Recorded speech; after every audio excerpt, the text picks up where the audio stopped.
Escher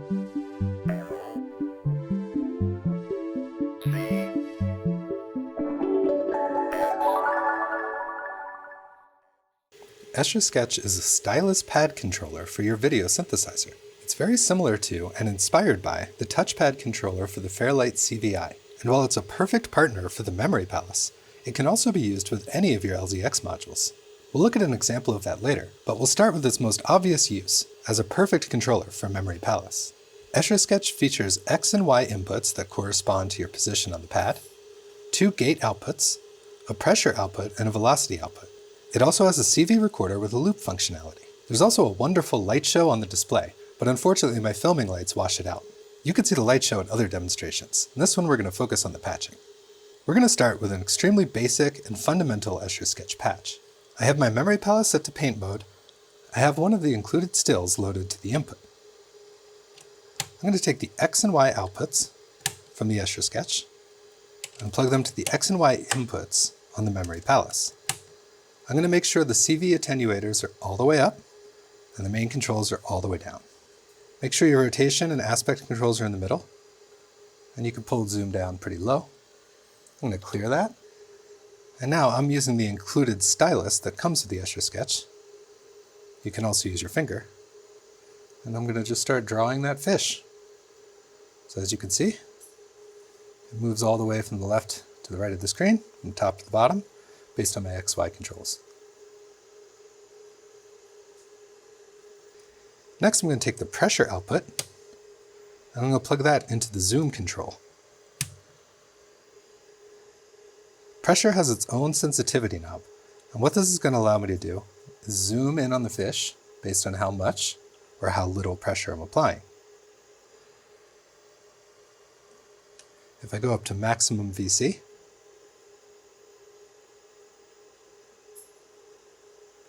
you'll see maximum difference. I can also adjust the sensitivity. If I put this up all the way, any touch on the pad is going to jump immediately to pretty full zoom. It's very convenient that you can adjust this directly from the front panel. You also have a smoothing control. If I put the smoothing all the way down, it's going to jump, and you might notice that your drawing gets a little wiggly because of the fine movements of the stylus. So as I turn smoothing up, if I go all the way, you see a very dramatic result. So even very fast movements get smoothed out so much that they become almost imperceptible. So again, this is something you're going to want to adjust frequently depending on what effect you hope to achieve. Escher Sketch also has a velocity output. I'm going to patch that into rotation just to show you what it does. And so this responds to the speed that I'm moving the stylus across the surface. So if I go really slow, you'll see minimal rotation. As I go faster, it starts to spin.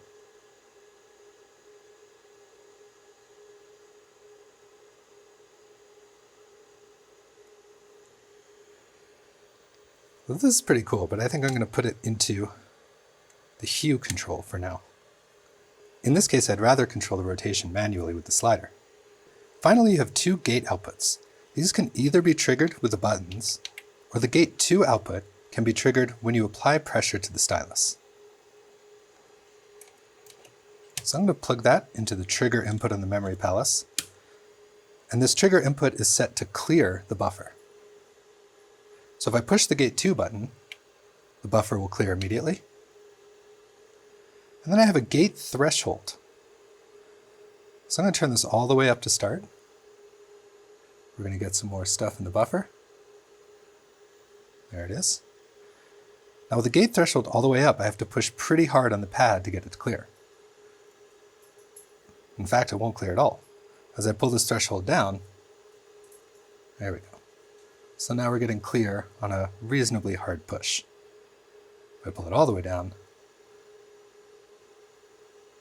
it's going to clear on a very light push. So I'll keep that in the middle.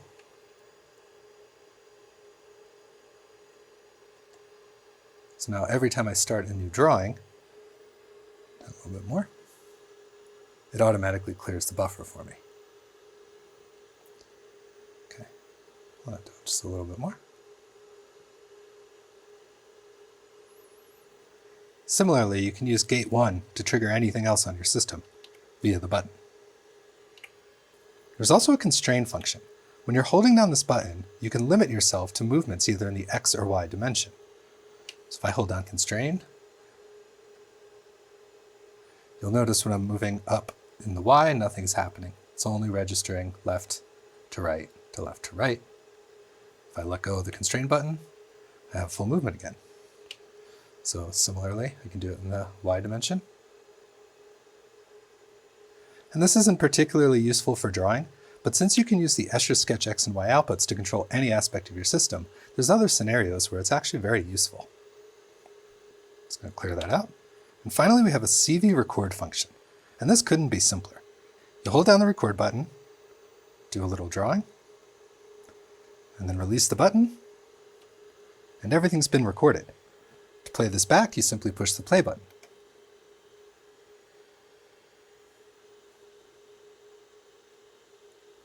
There's also a loop function if you want it to repeat. So turn a loop on, push play, and now we'll get that animation repeating. And what's really nice about this is that you have control over the playback speed. So you could slow it down or speed it up. And the smoothing is also applied after the recording. So if I want to take my smoothing out, say for a faster Layla, I can also apply maximum smoothing after my recording. Slow it way down, or find any combination in between.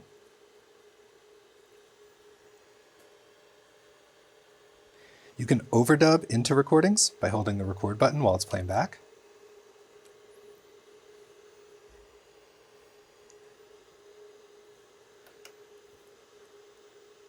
And stop and start it at will. There's also a trigger input that triggers playback of the recording. This could be useful, for example, if you're trying to trigger your playback for music. But you can also use our other gate input and use that to trigger back the recording. I'll turn loop off. I'll turn play off. I'll record something else really quick. So I'm just going to hold down record.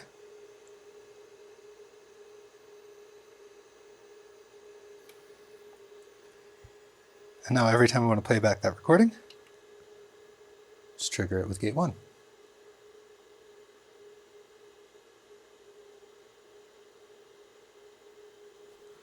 And then the rest of the time we can just draw freely.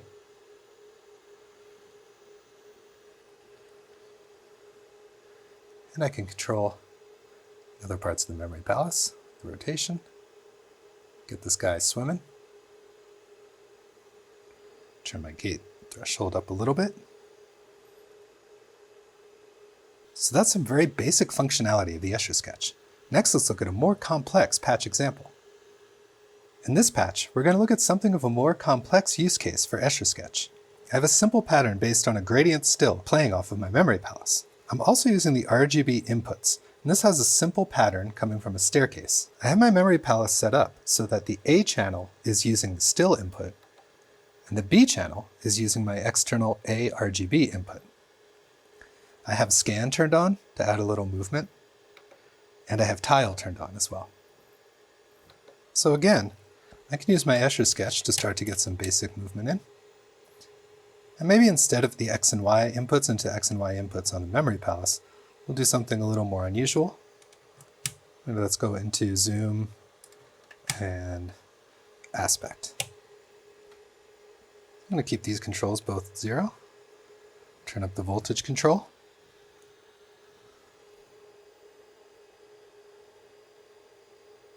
And we'll start to see the X and Y dimensions affecting.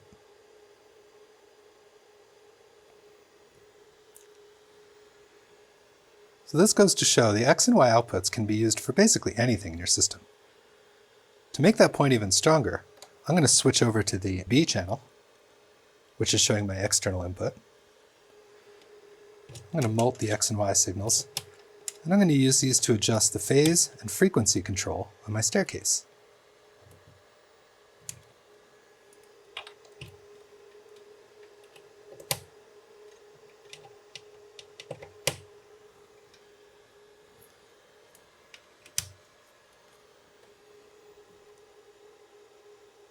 So now you can see, in addition to that zoom,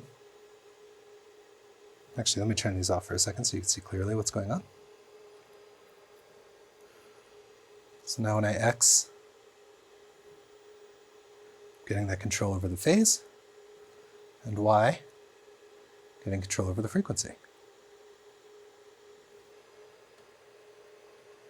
Turn these back up.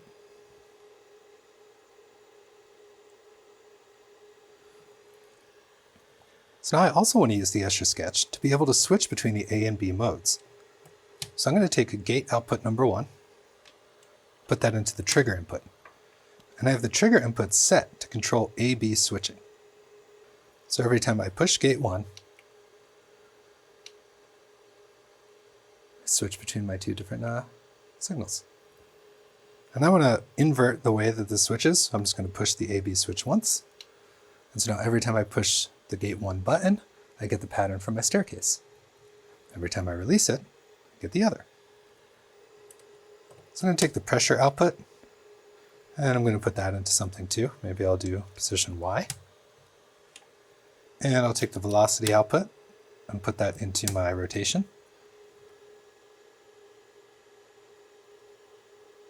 So now I'm getting a pretty cool, very complex effect from the pad. And I can push gate 1.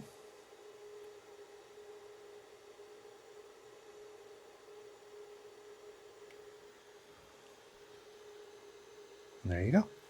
Of course, I can also record. So I'm going to push the record button.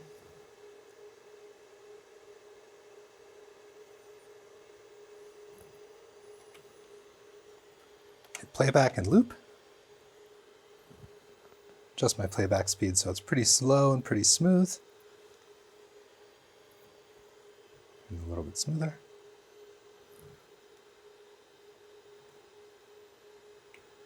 And then I can use the gate to change which image is coming in. So that should give you some idea of how to use Escher Sketch to control multiple parts of a patch in what might be a slightly less obvious way. You can use the X and Y outputs to control pretty much anything in your system, color, shape, size, whatever. The recording and looping functions provide a nice way to get an unusual modulation source into any aspect of your system. Next, we'll look at some of what Escher Sketch can do if you don't have a memory palace.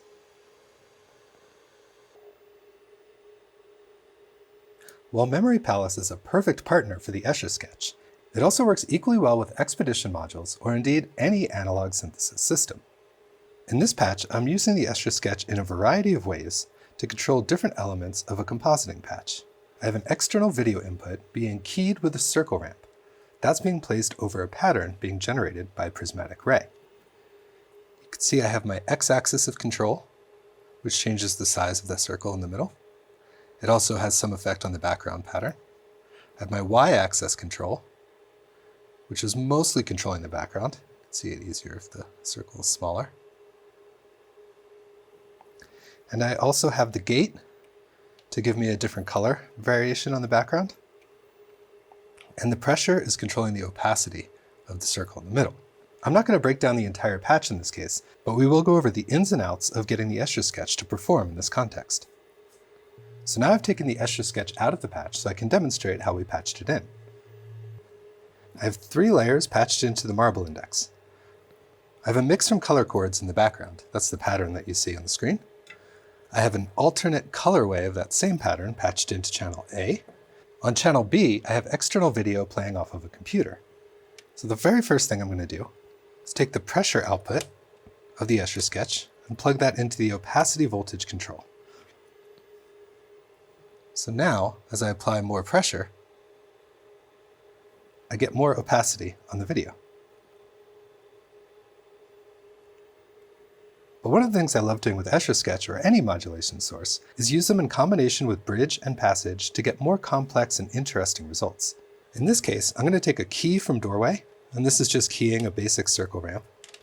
And I'm going to put that into the B input on a fader on my bridge. I want to use the pressure output to turn that circle key on and off into the opacity. And a fader is perfect for that. So I'll take the pressure output and go into the voltage control input. And then I'll take the output and put that into my opacity voltage control. So now as I adjust the pressure, we get that circle ramp turning on and off. The next thing I'd like to do is use the X input to control the size of the circle. So I'm going to take the X output. I'm going to put it into a multiple on the bridge because I know I'm going to want to use it for other things down the line. Then I'll take this first output. I'm going to put it into the threshold control on my doorway. So now, as I apply pressure and move from left to right on the pad, I can adjust the opacity and the shape of the circle. Next, I'd like to use the Y-axis to control some aspects of the pattern going on in the background. The background pattern is being generated by two prismatic rays that are mixed together and then sent into a staircase. As you can see, if I remove one of these from the mix, I have some just vertical bars and horizontal bars. So I think it would be fun to take these horizontal bars and use the Y-axis to modulate them. So I'm going to take the Y output, I'm going to put it into the input channel of a passage. And then I'm going to take these horizontal bars, put them into the through input, and take this whole output back into the mixer. So now, as I draw along the Y-axis, I'm getting a sort of voltage-controlled mixing effect. I'd also like for the X-axis to have some impact on the background pattern. So I'm going to take the output from my multiple that I hooked up earlier. I'm going to take that into the crossfade VC on the crossfader of a pendulum. In the input, I have my H- V ramp, and in my output, I'm controlling the phase VC of a staircase. So in this case, I want to use the X-axis to control how much of that H- V ramp is affecting the phase control on my staircase. So you can see as I move along the X-axis, it's a little bit confusing with the circle there, so I'm going to take that out for now. You can see what's happening there. So now I have two-dimensional control of my background pattern. Go X, Y. Go from Y to Y. X to X. And finally, I'm going to take one of the gate outputs and put that into the opacity voltage control for that alternate colorway that I had set up. So now whenever I push the gate 1 button, I'll get my alternate background. And this is just being generated by using the mix controls on the Marble Index.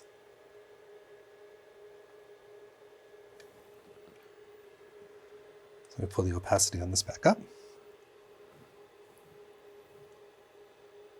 And there we go. So now we can draw around. We can obviously record and loop the playback. And adjust our smoothing controls, etc. Get a little more sensitivity here.